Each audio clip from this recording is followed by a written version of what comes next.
The Count of Monte Cristo by Alexandre Dumas. Volume 1, Chapter 2. Father and Son.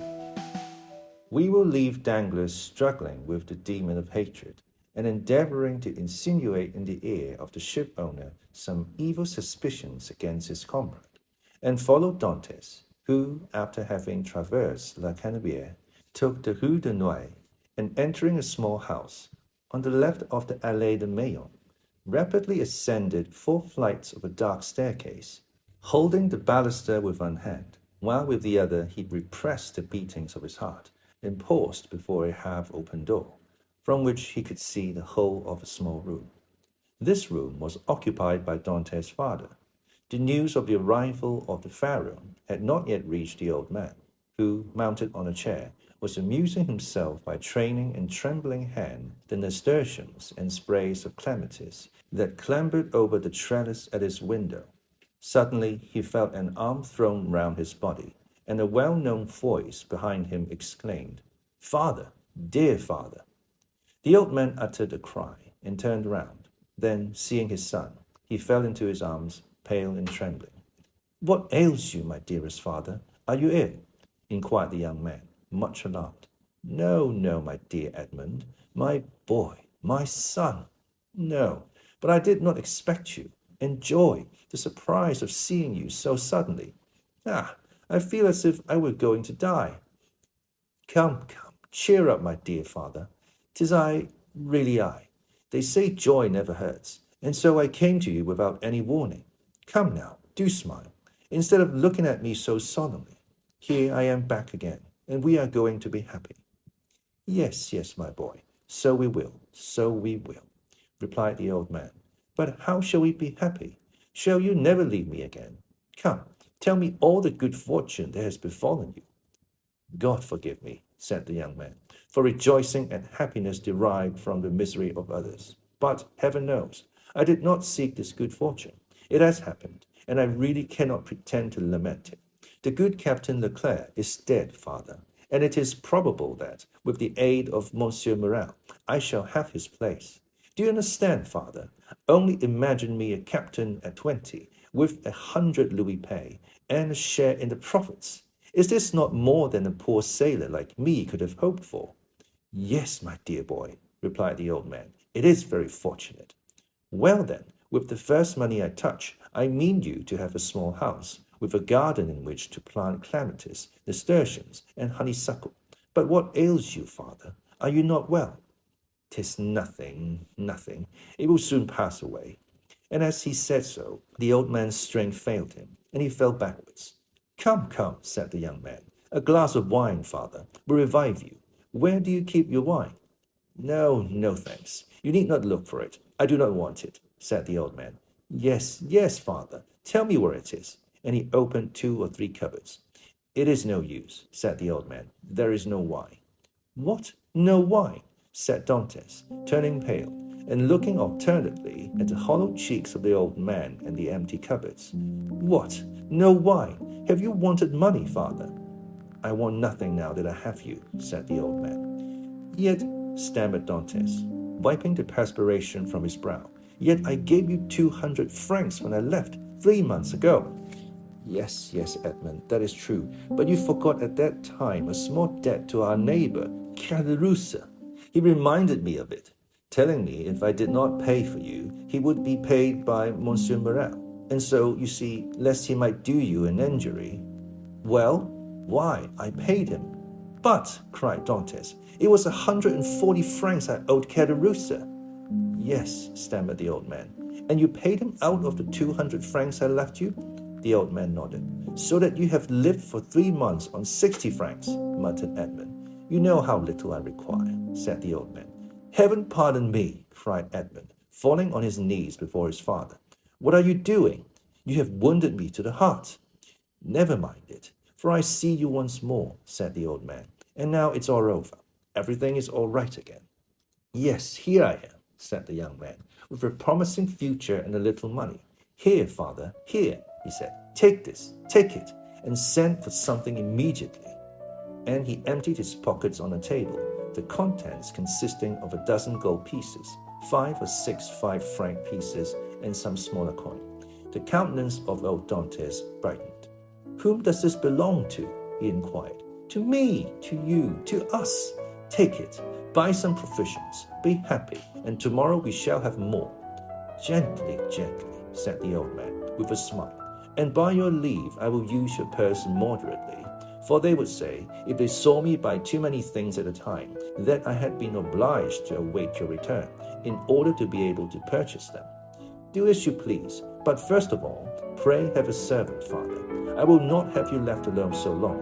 I have some smuggled coffee and most capital tobacco in a small chest in the hold, which you shall have tomorrow. But hush, here comes somebody. 'Tis Caderousse, who has heard of your arrival, and no doubt comes to congratulate you on your fortunate return." "Ah, lips that say one thing, while the heart thinks another," murmured Edmund. "But never mind. He is a neighbor who has done us a service on a time, so he's welcome." As Edmund paused, the black and bearded head of Caderousse appeared at the door. He was a man of 25 or 6, and held a piece of cloth, which, being a tailor, he was about to make into a coat lining. "What, is it you, Edmund? Back again?" said he, with a broad Marseillaise accent, and a grin that displayed his ivory white teeth. "Yes, as you see, neighbor Caderousse, and ready to be agreeable to you in any and every way," replied Dantes, but ill concealing his coldness under his cloak of civility. "Thanks, but fortunately I do not want for anything, and it chances that at times there are others who have need of me." Dantes made a gesture. "I do not allude to you, my boy. No. I lent you money, and you returned it. That's like good neighbors, and we are quits." "We are never quits with those who oblige us," was Dantes' reply. "For when we do not owe them money, we owe them gratitude." "What's the use of mentioning that? What is done is done. Let us talk of your happy return, my boy. I had gone on a quay to match a piece of mulberry cloth, when I met friend Danglars. "You at Marseille?" "Yes," says he. "I thought you were at Smyrna." "I was, but I am now back again." "And where is the dear boy, our little Edmund?" "Why, with his father, no doubt," replied Danglars. "And so I came," added Caderousse, as fast as I could to have the pleasure of shaking hands with a friend. "Worthy Caderousse," said the old man, "he is so much attached to us." "Yes, to be sure I am. I love and esteem you, because honest folks are so rare. But it seems you have come back rich, my boy," continued the tailor, looking askance at the handful of gold and silver which Dantes has thrown on the table. The young man remarked the greedy glance which shone in the dark eyes of his neighbor. "Ah," he said negligently, "this money is not mine. I was expressing to my father my fears that he had wanted many things in my absence, and to convince me he emptied his purse on the table. Come, father," added Dantes, "put this money back in your box, unless neighbor Caderousse wants anything, and in that case it is at his service." "No, my boy, no," said Caderousse. "I am not in any want, thank God. My living is suited to my means. Keep your money. Keep it, I say. One never has too much. But at the same time, my boy, I am as much obliged by your offer as if I took advantage of it." "It was offered with good will," said Dantes. "No doubt, my boy, no doubt. Well, you stand well with Monsieur Morel, I hear. You insinuating dog, you." "Monsieur Morel has always been exceedingly kind to me," replied Dantes. "Then you were wrong to refuse to dine with him."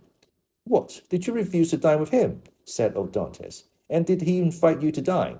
"Yes, my dear father," replied Edmund, smiling at his father's astonishment at the excessive honor paid to his son. "And why did you refuse, my son?" inquired the old man. "That I might the sooner see you again, my dear father," replied the young man. "I was most anxious to see you." "But it must have vexed Monsieur Morel good, worthy man," said Caderousse. "And when you are looking forward to be captain, it was wrong to annoy the owner." "But I explained to him the cause of my refusal," replied Dantes, "and I hope he fully understood it." "Yes, but to be captain one must do a little flattery to one's patrons." "I hope to be captain without that," said Dantes. "So much the better, so much the better. Nothing will give greater pleasure to all your old friends. And I know one down there behind the St. Nicholas citadel who will not be sorry to hear it." "Mercédès," said the old man. Yes, my dear father, and with your permission, now I have seen you, and know you are well and have all you require. I will ask your consent to go pay a visit to the Catalan. Go, my dear boy, said old Dantes, and heaven bless you in your wife, as it has blessed me in my son. His wife, said Caderousse. Why, how fast you go on, Father Dantes. She is not his wife yet, as it seems to me. No, but according to all probability, she soon will be, replied Edmund. Yes, yes, said Caderousse, but you were right to return as soon as possible, my boy. And why? Because Mercédès is a very fine girl, and fine girls never lack followers. She particularly has them by dozens. Really, answered Edmund, with a smile which had in its traces of slight uneasiness. Ah, yes, continued Caderousse, and capital offers too. But you know, you will be captain, and who could refuse you then? Meaning to say, replied Dantes, with a smile which but ill concealed his trouble, that if I were not the captain... Ah, said Caderousse, shaking his head. Come, come, said the sailor. I have a better opinion than you of women in general, and of Mercédès in particular, and I am certain that, captain or not, she will remain ever faithful to me. So much the better, said Caderousse. When one is going to be married, there is nothing like implicit confidence. But never mind that, my boy. Go and announce your arrival, and let her know all your hopes and prospects. I will go directly, was Edmund's reply, and embracing his father and nodding to Caderousse, he left the apartment. Caderousse lingered for a moment. Then, taking leave of old Dantes, he went downstairs to rejoin Danglars, who awaited him at the corner of the Rue Senac. Well, said Danglars, did you see him? I have just left him, answered Caderousse. Did he allude to his hope of being captain? He spoke of it as a thing already decided. Indeed, said Danglars, he is in too much hurry, it appears to me. Why, it seems Monsieur Morel has promised him the thing. So that he is quite elated about it. Why, yes, he is actually insolent over the matter, has already offered me his patronage, as if he were a grand personage, and proffered me a loan of money, as though he were a banker, which you refused. Most assuredly, although I might easily have accepted it, for it was I who put into his hands the first silver he ever earned. But now Monsieur Dantes has no longer any occasion for assistance. He is about to become a captain. Phew, said Danglars, he is not one yet. Ma foi, my faith, it will be as well if he is not, answered Caderousse. For if he should be, there will be really no speaking to him. If we choose, replied Danglars, he will remain what he is, and perhaps become even less than he is. What do you mean? Nothing. I was speaking to myself. And is he still in love with the Catalan? Over head and ears. But, unless I am much mistaken, there will be a storm in that quarter. Explain yourself. Why should I?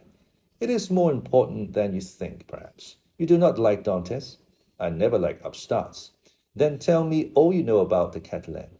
I know nothing for certain.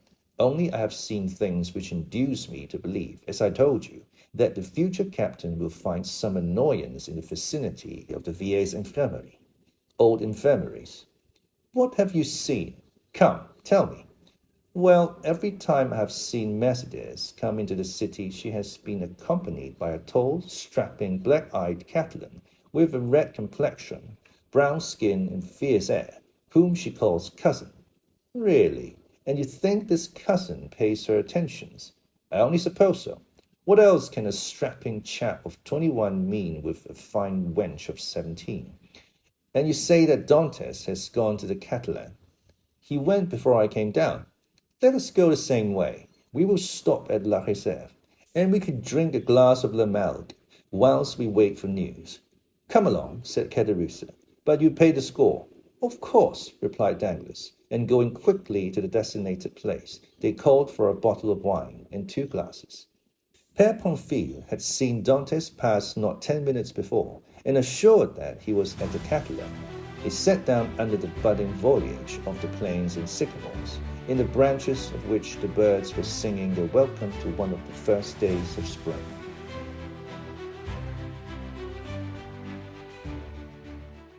Baluster. Now, a short decorative pillar forming part of a series supporting a rail or coping. Trellis. Trellis. Now, a framework of light wooden or metal bars chiefly used as a support for fruit trees or climbing plants. Nasturtium. Nasturtium. Now, a South American trailing plant with round leaves and bright orange, yellow, or red flowers, which is widely grown as an ornamental.